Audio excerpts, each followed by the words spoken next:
Um, Good morning, good afternoon, good evening, everyone. It's been ages. Thank you also for you know um, coming around again tonight. Um, for those who don't know me yet, I am so sure that some people would have known me, by now. Yeah, my name is Famoduro Shegun Isaac. A Bible instructor.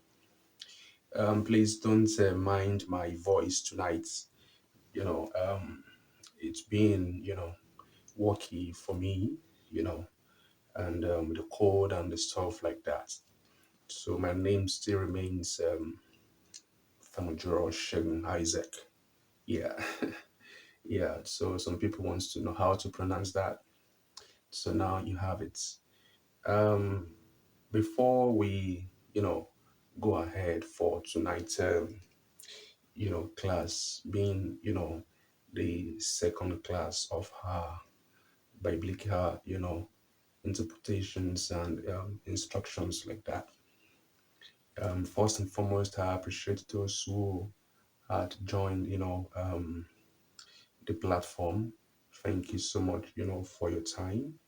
Thank you for staying put and your endurance, and stuff like that. I appreciate you for that, and I appreciate the comments coming in so far, from different courses and platforms. Yeah, I appreciate you for all of that. Thank you. By God's grace, during the week, planning to get, a clip mic, for you to hear me more clearly because I've got a lot of, responses, comments, from different people, and they are really, applauding, what they've seen so far. And some even told me that they've not seen this kind, of teachings before from any other platforms that I'm the first person doing that, So it's a privilege, for an African man like me doing all of this. So thank God for the first class we learned about, the Greek alphabets, and we started with, alpha, and then I told, us that that's the first, letter, for the Greek alphabet. And I purposely said that some of my students, which have taught, you know, um, for some years now, some usually had issues based on the vocabularies. So I've decided to add the vocabularies, you know, um, accompaniments with the Greek letters. So last week we look at, Yagatos, which means good, and we also look at kalos, which means good. I told us that fine, they are having the same meaning, but definitely they are having two different meanings when used, in the context of the scriptures. So today we want to continue from where we stopped, last week.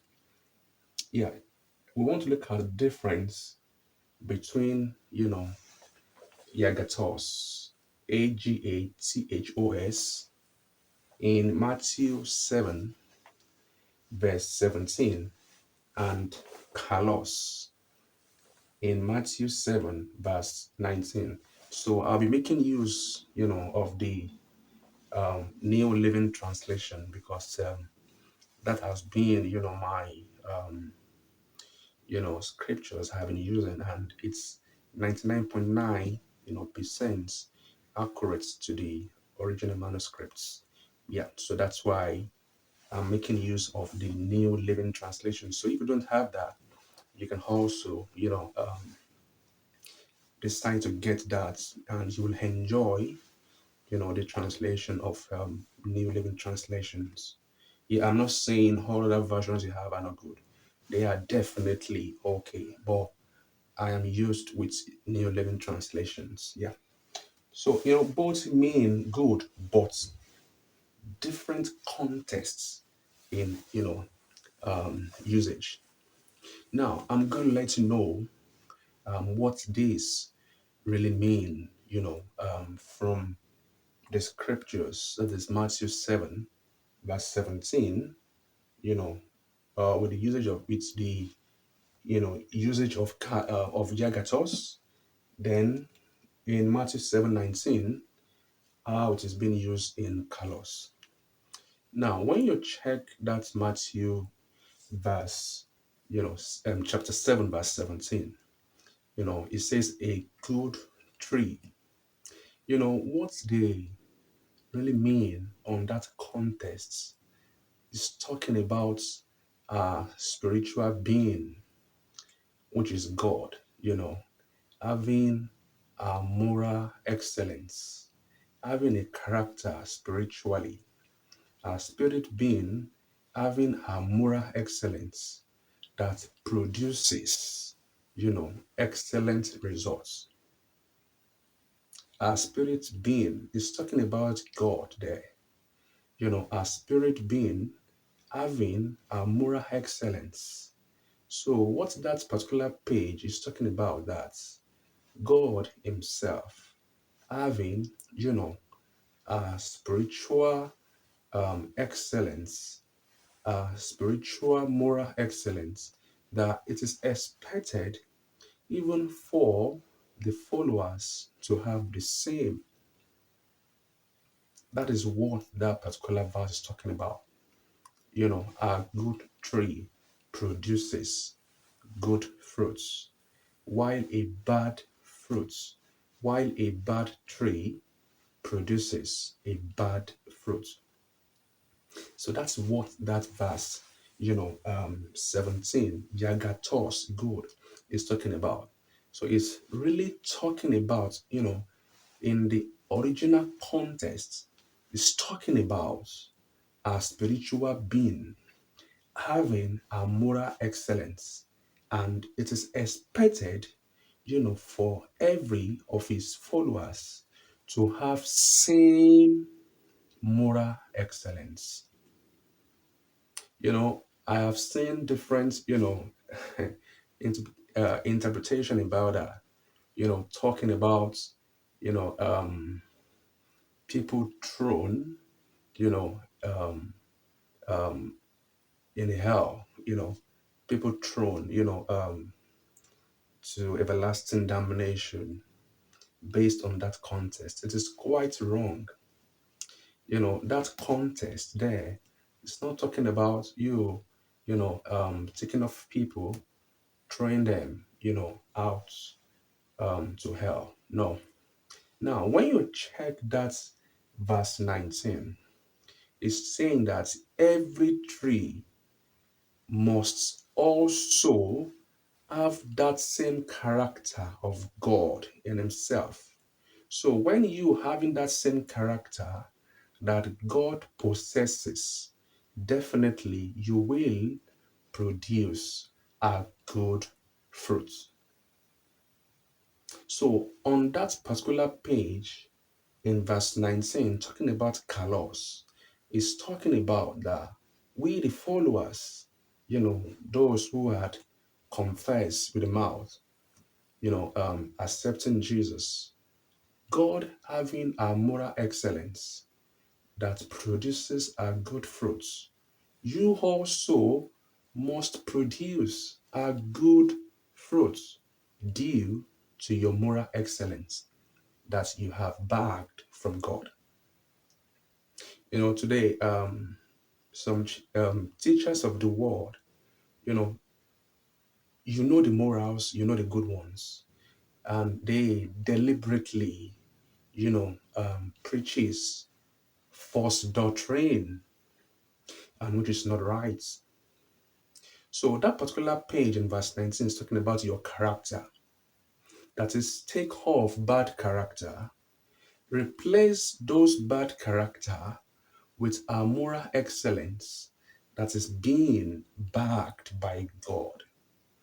God having that, spiritual and moral excellence, it is expected of you to have that same moral and spiritual excellence.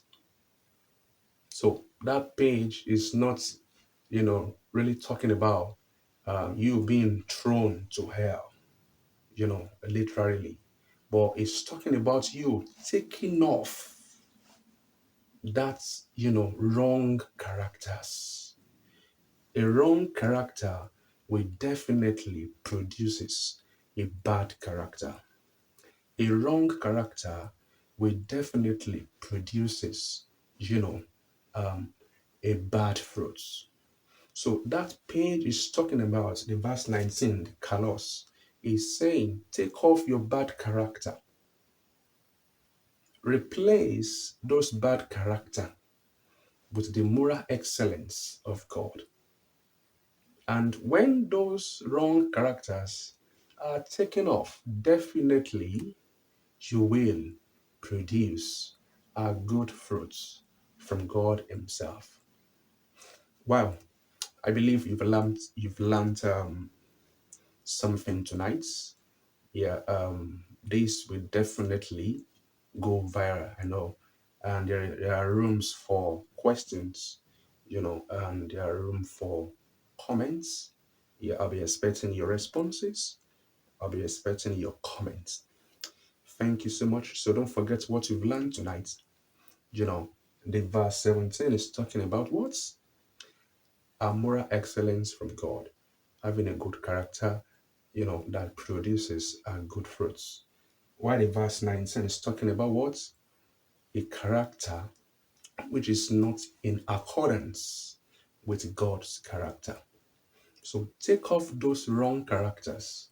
And if you refuses, definitely you know what happens to such persons if he or she dies in that state. God bless you. Have a wonderful night rest. Thank you so much. Bye.